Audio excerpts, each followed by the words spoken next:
Revision everything में एक बार फिर से आप लोगों का बहुत बहुत स्वागत है। तो कैसे हैं आप लोग? आई होप आप सब बहुत ही अच्छे होंगे।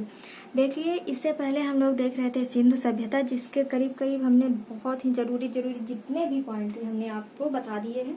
तो सिंधु घाटी सभ्यता के बाद हमारा अगला जो पॉइंट है, अगला जो टॉपिक है वो है वैदिक सभ्यता। तो चलिए शुरू करते हैं वैदिक सभ्यता। देखिए, वैदिक सभ्यता का समय काल जो है वो है 1500 से 600 ईसा पूर्व। यानी जो वैदिक सभ्यता थी उसका जो समय काल था वो 1500 से 600 ईसा पूर्व होगा। और आप लोगों का याद होगा कि जो सिंधु घाटी सभ्यता थी उसका समय काल 2350 से 1750 ईस्वी के आसपास था। और जो हमारा वैदिक सभ्यता है उसका समय काल 1500 से 600 ईसा पूर्व के आसपास है। उसके बाद अगला पॉइंट है कि वैदिक काल का विभाजन 2 वर्गों में किया गया है। पहला है ऋग वैदिक काल, जिसका समय काल है 1500 से 1000 ईसा पूर्व। उसके बाद है उत्तर वैदिक काल, जिसका समय काल है 1000 से 600 ईसा पूर्व। जो ऋग वैदिक काल है इसको ऋग वैदिक काल इसलिए कहा गया क्योंकि इसी काल में ऋग्वेद की रचना हुई थी। उसके बाद अगला पॉइंट है हमारा कि आर्य सर्वप्रथम पंजाब व अफगानिस्तान में बसे थे। ऐसा माना जाता है कि जो आर्य थे वो मध्य एशिया से आए थे और ये सर्वप्रथम पंजाब और अफगानिस्तान में ही बसे थे। उसके बाद अगला पॉइंट है कि आर्यों द्वारा निर्मित सभ्यता वैदिक सभ्यता कहलाई। जो वैदिक सभ्यता थी वो आर्यों द्वारा निर्मित की गई थी। उसके बाद है आर्यों की भाषा संस्कृत थी। देखिए, इसको पढ़ा जा चुका है और संस्कृत सब तो नहीं पढ़ सकते, लेकिन बहुत सारे लोग हैं जो संस्कृत अच्छे से पढ़ सकते हैं। और इसीलिए जो इस सभ्यता में जितनी भी रचनाएं हुई हैं उन सबको अच्छे से पढ़ा जा चुका है। जबकि आप लोगों को पता होगा कि सिंधु घाटी सभ्यता में जो भी साक्ष्य मिले हैं पढ़ने लिखने के, उसको अभी तक पढ़ा नहीं जा चुका है, मतलब नहीं जा सकता है।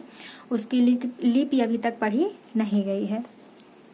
उसके बाद है अगला आर्यों की प्रशासनिक इकाई का आरोही क्रम इन 5 भागों में था। आरोही क्रम यानी बढ़ता हुआ क्रम, पहले छोटा फिर बड़ा फिर बड़ा। तो उसी हिसाब से देखिए, सबसे छोटा था कुल, उससे थोड़ा सा बड़ा था ग्राम, उसके थोड़ा सा बड़ा था विश्व, उससे थोड़ा सा बड़ा था जन, उसके बाद था यानी सबसे बड़ा जो था वो राष्ट्र था। ग्राम का मुखिया ग्रामणी होता था, विश्व का मुखिया विश्वपति कहलाता था और जन का मुखिया राजन कहलाता था। और जो कुल का मुखिया था उसको कुलप कहा जाता था।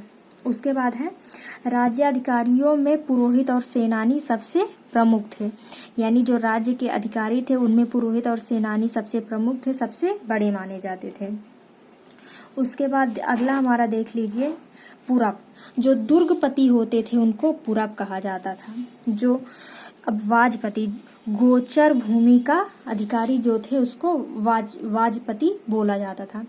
उसके बाद है इस्पस, जनता की गतिविधियों को देखने वाला गुप्तचर। यानी जो गुप्तचर होता था, जो जनता की गतिविधियों को ध्यान रखता था, उसको इस्पस कहा जाता था। उसके बाद है उग्र, अपराधियों को पकड़ने का कार्य। अपराधी को पकड़ने वाले जो आजकल पुलिस होते हैं उस टाइम पे उनको उग्र कहा जाता था, यानी जो अपराधी को पकड़ते थे।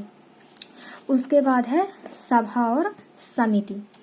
देखिए, सभा और समिति राजा को सलाह देने वाली संस्था थी।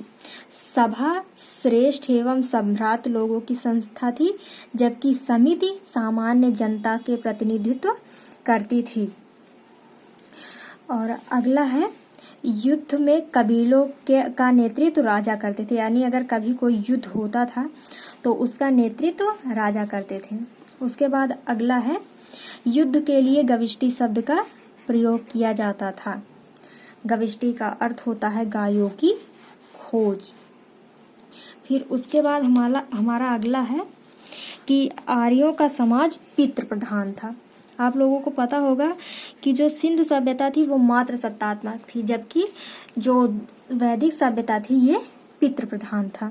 उसके बाद है समाज की सबसे छोटी इकाई परिवार या कुल होती थी, जिसका मुखिया कुलप होता था। आई होप आपको ये सब समझ में आ रहा होगा। और ये एक बात ध्यान रखिएगा, ये जो भी पॉइंट हमने आपको बताए हैं बहुत ही इम्पोर्टेंट है और इन्हीं सब में से एग्जाम्स में पूछे जाते हैं, खासकर तो 1 डे एग्जाम्स में। आई होप आप सबको वीडियो पसंद आई होगी। मिलते हैं नेक्स्ट वीडियो में। Thank you.